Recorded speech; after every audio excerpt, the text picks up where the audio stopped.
बहुत बहुत शुक्रिया आप सभी का, खासकर देवेंद्र जी आपका। अब 2 मिनट का समय तो बहुत कम है, तो उसके आगे एक शून्य लगा लेते हैं और उसके बाद जितनी आपकी मेहरबानी होगी समय बढ़ता रहेगा। आपके इंट्रो में मनोज मुंतशिर जी ने देवा भाव शब्द का इस्तेमाल किया। अब आपको देवा भाव कहता हूं तो अजय जी का चेहरा सामने आता है। पहले तो ये परमिट कीजिए कि आपको क्या कहा जाएगा सर आज के सेशन में। आपको मैं महाराष्ट्र का सीएम देवेंद्र फडणवीस कहूं या देवा भाव कहने की इजाजत देकर के आप थोड़ी लिबर्टी देना पसंद करेंगे हमें? देखिए, जो प्यार करते हैं वो देवा भाव कह सकते हैं, बस बात खत्म। जिनको फॉर्मेलिटी निभानी है वो देवेंद्र फडणवीस या सीएम कह सकते हैं। तालियां। सर, चूँकि रियल हीरोज़ का हमारा कार्यक्रम है और बॉलीवुड यहाँ रियल हीरो ज़्यादा हैं, क्या आपके सरकार की कोई ऐसी परियोजना जिसमें रियल हीरोज़ को लेकर कुछ आप लोग कर रहे हों उनकी तलाश के लिए, इस तरह की कोई परियोजना भविष्य में? देखिए, पहले तो मैं बधाई देना चाहूँगा जिनको आज हमने सम्मानित किया है, और चारों जो शख्सियत जिनका सम्मान हुआ है वो अपने आप में एक इंस्टीट्यूशन है। अजय देवगन जी ने एक प्रकार से जो हमारी हिंदी फिल्म है उसमें एक्शन हीरो क्या होता है ये हमको दिखाया और अब नए रूप में हमको दिखाई पड़ते हैं। अनुपम खेर जी ने तो जिस प्रकार के किरदार निभाए हैं, मैं ऐसा मानता हूँ कि इतना वर्सेटाइल एक्टर शायद ही हमने देखा है। पंकज त्रिपाठी जी ने तो मुझे ऐसा लगता है कि एक आभा ही बदल दी है, और जब उनको देखते हैं, उनको सुनते हैं, और जो एक शालीनता, मतलब उनकी एक्टिंग देखने के बाद शालीनता से गाली भी दी जा सकती है, ये पंकज जी ने हमको सिखाया। और शानुदा तो ऑल टाइम फेवरेट है, क्योंकि हम भी 90s वाले लोग हैं, हमारा कॉलेज का ज़माना तो 90s का है, और शानुदा ने जिस प्रकार से मोहब्बत तो हमने की थी, इजहार करना शानुदा ने सिखाया। तो मुझे ऐसा लगता है कि ये चारों लोग जो आपने चुने हैं, मैं ऐसा मानता हूँ कि जिन्होंने एक प्रकार से एक पाथ ब्रेकिंग इस प्रकार का काम इस इंडस्ट्री में किया, इसलिए उन चारों को मैं बहुत शुभकामनाएं देना चाहता हूँ। और आपने बहुत अच्छे लोग चुने, इसलिए आपको भी मैं शुभकामनाएं देना चाहता हूँ। जहाँ तक हमारा सवाल है, तो हमारा लगातार ये प्रयास होता है कि हम नए नए लोगों को चुने, नए लोगों को ढूंढें। विशेष रूप से मैं जब पहली बार मुख्यमंत्री बना, उस समय मैंने एक प्रोग्राम शुरू किया जो आज तक चलता है, सीएम फेलोज़। और ये प्रोग्राम ऐसा था कि जिसमें हम लोग एक बहुत ही ट्रांसपेरेंट पद्धति से मात्र 11 महीनों के लिए जो हमारे देश का टैलेंट है उसको हम सीएम फेलोज़ के रूप में बुलाते हैं, उनको अलग अलग डिपार्टमेंट्स में काम करने का मौका देते हैं। और मुझे बड़ा आश्चर्य भी हुआ, मुझे बहुत खुशी भी हुई कि लोगों ने 11 महीने के लिए अपनी बड़ी बड़ी जॉब्स छोड़ दी। कोई बहुत बड़ी फॉरेन बैंक में काम करता था और यहाँ पर आकर उन्होंने इतना अच्छा काम किया हमारे सीएम फेलोज़ ने, कि हमारे 2 सीएम फेलोज़ के तो जो उन्होंने जिस प्रकार का काम किया था उसको प्राइम मिनिस्टर्स अवार्ड मिला। तो इस प्रकार का प्रयास हम लोग अलग अलग प्रकार से करते हैं। तो हर फील्ड में जो अच्छा काम करते हैं उन लोगों को सम्मानित करना, उनको रिकॉग्नाइज करना और टैलेंट पूल तैयार करना, ये मैं ऐसा मानता हूँ कि अपने आप में बहुत ज़रूरी है, और ये सरकार हमेशा करती है। आपने देवा भाव कहने की लिबर्टी देकर के एक सवाल पूछने को मुझे उत्साहित कर दिया है। जब से आप सत्ता में आए हैं, योगी जी की तरह आपका बुलडोज़र चल रहा है, हिमंता बिस्वा शर्मा की तरह आप बांग्लादेशियों को भगा रहे हैं। मतलब आत्ता माजी सटकली स्टाइल में जिस तरीके से आप चुन चुन करके, धर पकड़ करके बाहर निकाल रहे हैं, देवा भाव ये बदला तो नहीं ले रहे हैं वोट जिहाद का किसी से आप? देखिए, हम बदले के लिए चुनकर नहीं आए, हम बदलाव के लिए चुनकर आए हैं। हमको बदलाव लाना है, और ये बदलाव हर क्षेत्र में लाना पड़ेगा। और हमारी विचारधारा राष्ट्रवाद की विचारधारा है, और राष्ट्रवाद की विचारधारा ने हमको ये सिखाया है, जो विचार हमारे राष्ट्र के खिलाफ है उसको चुन चुन कर बाहर निकालना पड़ेगा। बाकी जो राष्ट्रीय विचारों से प्रेरित होकर काम करते हैं, किसी भी जाति के हो, किसी भी धर्म के हो, किसी भी पंथ के हो और कोई भी भाषा बोलने वाले हो, उनका स्वागत ही है, उनको कोई तकलीफ नहीं होगी। लेकिन इस राष्ट्र का कोई विरोध करेगा और इस राष्ट्र में अराजकता तैयार हो, इस प्रकार का कोई प्रयास करेगा, तो ऐसे ताकतों को तो हम चुन चुन कर बाहर करेंगे। एक सवाल है सर, आप सीएम बने, फिर डिप्टी सीएम बने और फिर सीएम बने, लेकिन जब आप पहली बार सीएम बने, दूसरी बार भी जनता ने आपको मैंडेट दिया था सीएम बनने का, लेकिन परिस्थितियां ऐसी बनी, आप सीएम नहीं बन सके। आपने एक लाइन कही थी, मैं समंदर हूँ लौट कर वापस आऊँगा। तो ये लाइन क्या आपने ऐसे ही फ्लो में बोल दी थी या फिर आपको यकीन था कि भाई मैं तो वापस आने वाला हूँ? देखिए, वो तो मेरा जवाब था। जिस समय पूरी मेजॉरिटी मिलने के बाद मुझे मुख्यमंत्री नहीं बनने दिया गया और जो कुछ हुआ महाराष्ट्र ने देखा, और हमारे विधानसभा में उसके बाद एक डिबेट हुआ, और उस डिबेट में जो उस समय के रूलिंग पार्टी के सारे नेता थे, वे सारे नेता एक प्रकार से मुझे चिढ़ा भी रहे थे, अपमानित भी कर रहे थे कि कैसे आपको बाजू रख दिया, आप ज़िंदगी में वापस नहीं आ सकते। पुनः ये इन पे तो पूरा एक तरह से मुझे जब सब लोग मिलकर टारगेट कर रहे थे, तो मैंने उनको जवाब दिया था कि मेरे किनारे पर घर मत बसा लेना, मैं समंदर हूँ, लौट कर ज़रूर आऊँगा। और अब लौटे और बहा दिया। ईश्वर की कृपा है, लौटे तो सुनामी के साथ लौटे। वही मैं कह रहा था, समंदर नहीं आया, हाई टाइड आ गया, आपने सुनामी कह दिया उसको।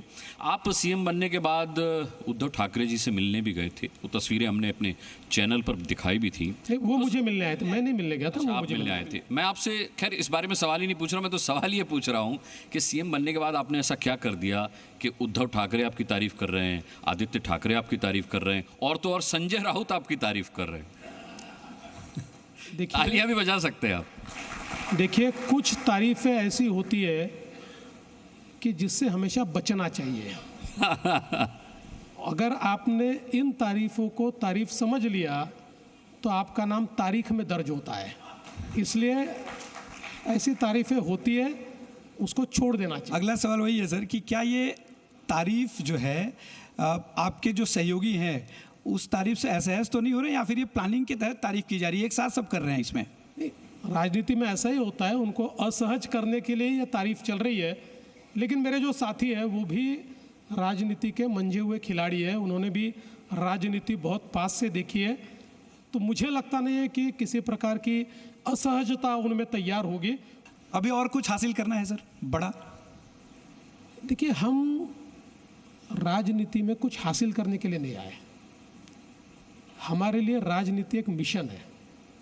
क्योंकि जिन विचारों से हम तैयार हुए, राष्ट्रीय स्वयंसेवक संघ के स्वयंसेवक के रूप में मैंने अपने जीवन की शुरुआत की, और मुझे राष्ट्रीय स्वयंसेवक संघ ने एक ही चीज़ सिखाई, और वो चीज़ है राष्ट्र प्रथम। अपने देश की सेवा करना, अपने समाज की सेवा करना और सेल्फलेसली करना, ये एक मंत्र मुझे बचपन से मिला है। इसलिए मैं ऐसा मानता हूँ कि कुछ हासिल करना ये राजनीति का उद्देश्य नहीं है। हम लोगों ने तो संघ के गीत में सुना है, पथ का अंतिम लक्ष्य नहीं है सिंहासन चढ़ते जाना, सब समाज को लिए साथ में आगे है बढ़ते जाना। तो इसी प्रकार से हम लोग आगे बढ़ रहे हैं, कुछ हासिल करना नहीं है। जो मिला है ये पद नहीं है, ये जिम्मेवारी है।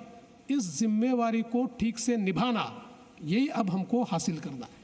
अच्छा देवा भाव, वैसे मैं आपको बताऊं कि राजनीति में हमने कई लोगों को फाइट करते ज़्यादा देखा है, फाइट बैक करते कम देखा है। आप उनमें से एक हैं, और नतीजा ये है कि आपको अब लोग प्रधानमंत्री नरेंद्र मोदी के उत्तराधिकारी के रूप में भी देख रहे हैं। मतलब एक फहरिस्त है जिसमें हेमंता बिस्वा शर्मा भी हैं, योगी आदित्यनाथ भी हैं, नितिन गडकरी भी हैं, उसमें अब आपका भी नाम लिया जाता है। देखिए, मैं उत्तराधिकारी के किसी लिस्ट में नहीं हूँ, लेकिन जिन विचारों के लिए प्रधानमंत्री नरेंद्र मोदी जी काम करते हैं, उन विचारों का उत्तराधिकारी मैं हूँ रहूंगा और जिंदगी भर उसके लिए काम करूंगा। आपकी मौजूदगी में विरोधी भी बोल रहे हैं सर, पूछ रहा था केंद्र की राजनीति की रेस में अगर आपका नाम आता है, अग्रणी रूप से आता है। अरे भाई अभी अभी तो महाराष्ट्र का मुख्यमंत्री बना हो यार, रहने दो 5 साल यहीं पर, क्यों भेजना चाहते हो? लाडली बहन योजना का इसमें कितना योगदान रहा? सर कहते हैं कि लाडली बहन योजना शिंदे साहब शुरू करना चाह रहे थे, लेकिन अजीत पवार उसके फेवर में नहीं थे, फाइनेंस मिनिस्टर थे, पैसा कहाँ से आएगा, ये सारी बातें हो रही थी, इसमें कितनी सच्चाई है? नहीं देखिए, ऐसी बात नहीं है। लाडली बहन योजना हमारे शिवराज सिंह चौहान जी ने जो मध्य प्रदेश में शुरू की और वो बड़ी सक्सेसफुल हुई, और उसी की तर्ज पर हमारे मुख्यमंत्री एकनाथराव शिंदे जी ने उस समय निर्णय किया कि महाराष्ट्र में भी इसको शुरू करेंगे। तो उन्होंने मुझे और अजीत दादा को निमंत्रण दिया, हम तीनों ने मंत्रणा की और हमने एक मत से ये निर्णय किया कि हम इस योजना को शुरू करेंगे। और ये निश्चित है कि हमारी लाडली बहनों ने हमको बहुत समर्थन दिया। जहाँ लाडली बहनों का समर्थन हमको मिला, उसके साथ साथ इस चुनाव का वाटरशेड मूवमेंट जिसको कह सकते हैं, टर्निंग पॉइंट जिसको कह सकते हैं, वो प्रधानमंत्री मोदी जी का जो नारा था, एक है तो सेफ है, ये नारा एक प्रकार से टर्निंग पॉइंट इस चुनाव का हुआ और लोगों ने उस नारे को इतना रिस्पॉन्ड किया कि उस नारे ने महाराष्ट्र में सुनामी लाई। एक चीज आपने, क्योंकि एक रहेंगे तो सेफ रहेंगे की बात की, आपको नहीं लगता कि विपक्ष का भी ये कहना था कि बीजेपी बट गई दो नारों में, बटोगे तो कटोगे या एक रहोगे तो सेफ रहोगे? योगी जी महाराष्ट्र में आके कह गए बटोगे तो कटोगे, अजीत दादा ने भी उसका विरोध किया कि हम इससे इत्तेफाक नहीं रखते, लेकिन जब जीत मिली तो आपने कहा एक रहोगे तो सेफ रहोगे की वजह से मिली। तो किस नारे का योगदान रहा है? देखिए, दोनों चीज़ें एक ही है। जैसे हम कहते हैं कि पानी का गिलास आधा खाली है या आधा भरा है, बटेंगे तो कटेंगे का अर्थ ये है कि पानी का गिलास आधा खाली है, एक है तो सेफ है का अर्थ है पानी का गिलास आधा भरा हुआ है। तो एक पॉजिटिव चीज़, अब दोनों की अपनी स्टाइल है। योगी जी की अपनी स्टाइल है, उन्होंने बटेंगे तो कटेंगे कहा। योगी जी एक बहुत फायरी इस प्रकार के नेता है, लेकिन उसका भी अर्थ यही था कि बटना नहीं है, साथ में रहना है। और देखिए, मुझे कभी कभी ध्यान में नहीं आता कि इस नारे से इतनी जलन क्यों है लोगों को। अरे भाई, कोई भी नेता अगर लोगों को कहता है बटिए मत, साथ में आ जाइए, वो ये नहीं कर रहे बटिए बटिए बटिए, उससे हमको चिढ़ होनी चाहिए, उससे हमको दुख होना चाहिए, कोई बांटने की कोशिश कर रहा है। कोई नेता अगर हमको साथ में आने की बात कर रहा है, और वही मंत्र प्रधानमंत्री जी ने दिया कि हम लोग एक है तो सेफ है। इस देश में भाषा के, प्रांत के या जाति के या पंथ के आधार पर अगर हम लोग बढ़ गए, तो हमने इतिहास में भी देखा है, जब जब इस प्रकार से हमारा समाज बटा तो हमारा देश बटा। इसलिए हम जब तक एक रहेंगे तो सेफ रहेंगे। मुझे लगता है ये नारा बिल्कुल सही था, लोगों ने उसको सही समझा और लोगों ने उसके ऊपर वोट किया। वोट जिहाद एक बड़ा मुद्दा रहा। आपने अपने भाषणों में कई जगहों पे कहा, और आपने ये कहा कि अब वोट जिहाद के खिलाफ हम धर्म युद्ध करेंगे। तो आपको नहीं लगता कि 2024 का जो महाराष्ट्र विधानसभा चुनाव रहा, ये ध्रुवीकरण के लिए याद किया जाएगा? देखिए, ध्रुवीकरण का सवाल नहीं है। सवाल ये है कि जिस समय कोई एक व्यक्ति इस प्रकार की बात कहता है, या उलेमाओं का एक बोर्ड 17 मांगे ये कांग्रेस, शरद पवार जी की पार्टी, ठाकरे जी की पार्टी के सामने रखते हैं, और इन मांगों में ऐसी ऐसी मांगे होती है जिसमें एक मांग ये भी होती है कि 2012 से लेकर 2024 तक जितने महाराष्ट्र में दंगे हुए, उन दंगों में जितने मुस्लिम आरोपी हैं उनको छोड़ दिया जाए। और इस प्रकार की मांग के ऊपर जब ये तीनों पार्टियां रिस्पॉन्ड करती है और कहती है हम इसका ज़रूर विचार करेंगे, और एक लिखित पत्र भी उनको देती है, और उसके बाद उनके नुमाइंदे के रूप में सज्जाद नोमानी एक प्रकार से लोगों को अपील करते हैं कि वोट जिहाद कीजिए और बीजेपी को हराइए। तो अब अगर कोई वोट जिहाद की बात करेगा तो हम तो वोटों के धर्म युद्ध की बात करेंगे, हम कैसे चुप रहेंगे? अगर कोई जिहाद की बात करता है तो उसका जवाब तो देना पड़ेगा। इसलिए हमने ये कहा कि अगर कोई इसको पोलराइज करने का काम कर रहा है, कोई वोट जिहाद की बात कर रहा है, तो वोटों का धर्म युद्ध कीजिए। देखिए धर्म युद्ध क्या होता है? धर्म युद्ध हमारी संस्कृति में एक ऐसा युद्ध है, हम तो कहते हैं कि जहाँ धर्म है वहाँ जय है, और जहाँ सत्य है वहाँ धर्म है, और जहाँ सत्य है वहाँ जय है। तो इसलिए हमने धर्म युद्ध की बात की। इसमें कोई पोलराइजेशन नहीं था, एक जवाब था, और वो जवाब लोगों ने दिया। जिसे आप धर्म युद्ध कह रहे हैं, वोट जिहाद के खिलाफ, आपके उस धर्म युद्ध को विपक्षी पार्टियां ईवीएम में छेड़छाड़ कहती हैं। देखिए अब मुझे टिप्पणी करने की आवश्यकता नहीं है। सुप्रीम कोर्ट ने ही विपक्ष को कह दिया, आप जब हारते हो तो ईवीएम का नाम लेते हो, आप जब जीतते हो तो लोकतंत्र का नाम लेते हो। ये जब जीतते हैं तो लोकतंत्र जीतता है, और ये जब हारते हैं तो ईवीएम जीतता है। मैं इनको इतना ही कहना चाहता हूँ कि धूल इनके चेहरे पर है, ये आईना पोंछते हैं, एक बार अपना चेहरा पोंछ कर देख ले तो मुझे लगता है कि इनके ध्यान में आएगा कि ये क्यों हारते हैं। सर आपने 100 दिनों का एक प्लान बनाया है, सारे मंत्रियों को, उनके विभागों को 100 दिनों का एक खाका तैयार करने बोला है। क्या प्लानिंग है सर आपकी, खासतौर पे अगर हम आपके पास जो सबसे महत्वपूर्ण खाता है गृह मंत्रालय का? देखिए मूल रूप से कोई भी सरकार की जो दिशा तय होती है वो पहले 100 दिनों में तैयार होती है। इसलिए मैंने हर विभाग की बैठक करके उनको ये कहा कि आप 2 प्रकार के प्लान बनाएंगे। पहला 100 दिन का प्लान, जिसमें 100 दिन में आप क्या अचीव कर सकते हो ये हमको बताइए, और दूसरा एक लॉन्ग टर्म प्लान। तो 100 दिन के प्लान में हर विभाग ने अपने टारगेट्स तय किए हैं। देखिए ये जो सरकार होती है ना, ये इसी प्रकार से चलती है, मिशन मोड पर। आप अगर मिशन दोगे तो सरकार चलती है, आप अगर मिशन नहीं दोगे तो ऐसा हाथी है जो खड़ा भी नहीं होता और हिलता भी नहीं है।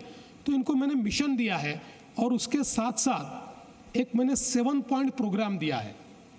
जो 7 पॉइंट प्रोग्राम हर विभाग के हर ऑफिस में उस प्रोग्राम को कार्यान्वित किया जाएगा, जिसमें बहुत छोटी छोटी बातें मैंने कही है।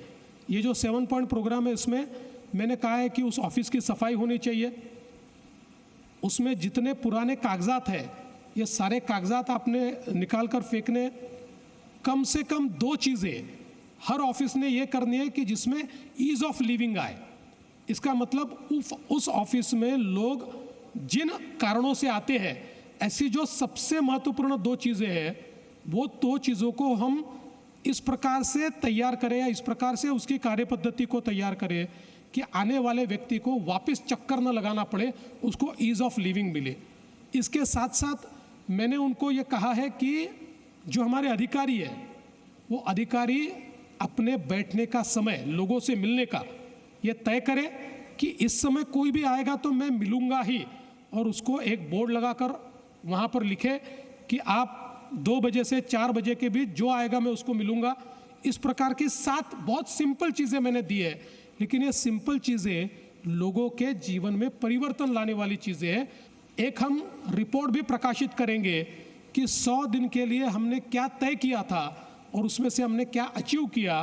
तो इससे हमारी सरकार में ट्रांसपेरेंसी भी आएगी, हमारी सरकार में एफिशिएंसी भी आएगी, और एक जिसको हम लोकाभिमुखता कहते हैं, वो लोकाभिमुखता भी हमारी सरकार में आएगी।